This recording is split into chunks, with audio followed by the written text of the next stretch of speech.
Hi guys, welcome to Brains and the Beat. If you're new here, please like, comment, share, and subscribe. And if you're oldie but goodie, thank you for staying tuned to your girl. So in today's video, we're going to be talking about a cop that went to kill a civilian and then another cop pursued it. So police that take up Badman things, okay? And then we're going to be talking about Carnival a little bit.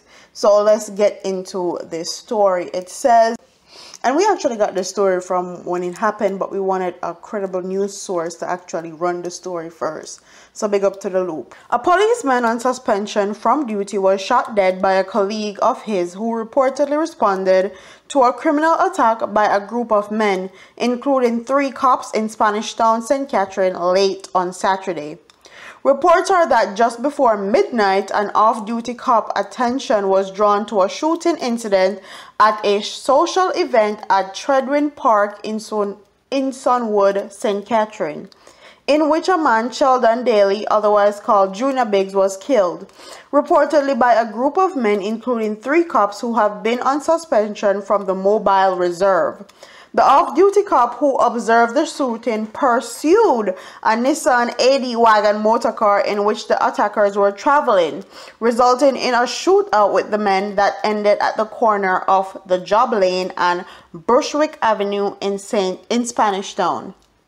At the end of the exchange, one of the allegedly escaping policemen were shot and killed, another was held, and the 3rd cop escaped. The getaway car ended up crashing into another vehicle at the intersection. An unidentified male occupant of the other crashed car was also shot and killed in the exchange of gunfire.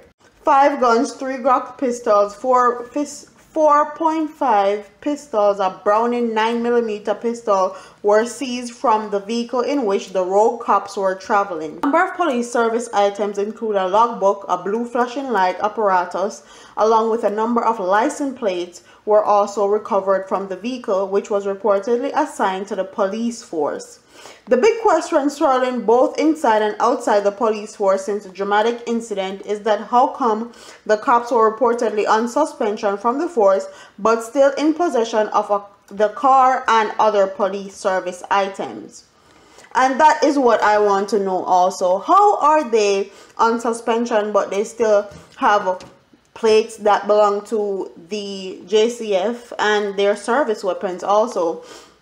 So the cops are subsequently becoming murderers in Jamaica.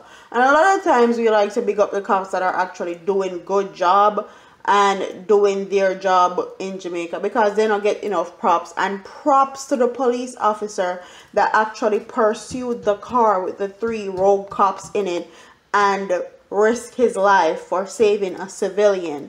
That is what he's paid to do, and that's what he did. So him get enough big up on props. But the JCF and Mr. Commissioner Major Anthony Anderson is going to have to respond to this and give Jamaican people some answers, because this right here should not be happening still in Jamaica. We know that there are bad cops in Jamaica, JCF force, and they need to get out. There needs to be like a wiping of this force or an overhaul of the force, or somebody that can actually put some discipline in these officers to take over, because obviously the people that they have running it are not doing a great job. And not only doesn't it look good for the JCF, it don't look good for Jamaica as a whole. Okay, when your cops are becoming murderers, becoming bad man killer, the whole world is going to start looking at you different. Okay, different, especially when Jamaica is a tourist destination that is supposed to be one of the top destinations in the Caribbean. It doesn't look good, because that means you can't trust the officers there. If something were to happen to you, eyes would be looking also on the police officers, because them a bad man to them a robber, them a thief and all of that. But anyways, tell me what your thoughts are in the comment section below. And the next one we're going to be talking about is Carnival. And one of the bands participating in Carnival this year is distributing condoms to revelers. The band Jamaica International has been handing out the condoms to masqueraders who have signed up for the road march. The words "See you in 2020" are written on the condoms.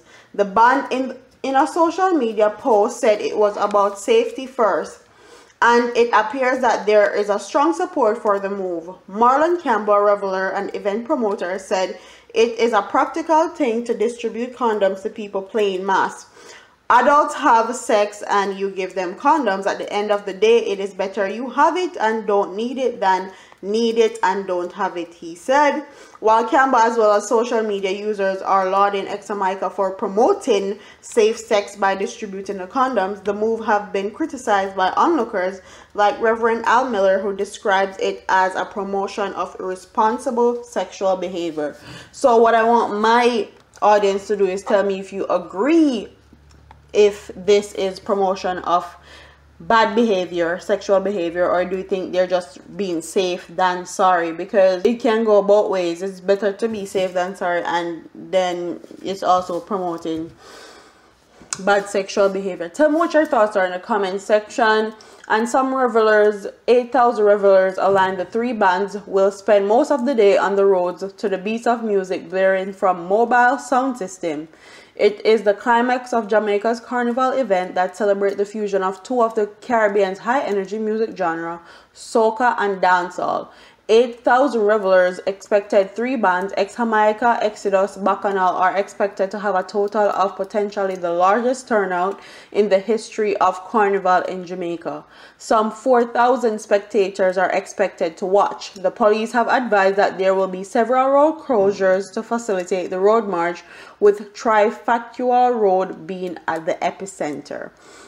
So comment in the comment section below, do you think that more importance is being placed on carnival in Jamaica when carnival is not our thing? Do you think that uptown people are actually promoting soca and carnival and not really promoting dancehall? They look down upon dancehall. They say how it's slack and ghetto people, while they say soca and carnival is for uptown people and it is better, it's more politically correct. What are your thoughts on that? Because they're distributing condoms and they have it to say that dancehall is ghetto and it promotes sexual behavior and all of that, but they're the same one distributing condoms to the people that are participating in carnival. What are your thoughts on that? Honestly, my opinions have stayed the same since carnival has started in Jamaica. I will never go to a carnival in Jamaica for the mere fact that they don't promote dancehall music. There's not even a place where you can copyright your music in Jamaica or any of that. So they don't put dancehall or reggae music on the forefront. They don't promote it as much as they do carnival, and that's why I will never participate in a carnival in Jamaica, and that's just what it is. I would rather go to Trinidad and Tobago or Barbados or something, but definitely not Jamaica, for that simple reason. So comment what your thoughts are in the comment section. Don't forget to like, comment, share, and subscribe to your girl. I'm up out of here, man. Deuces.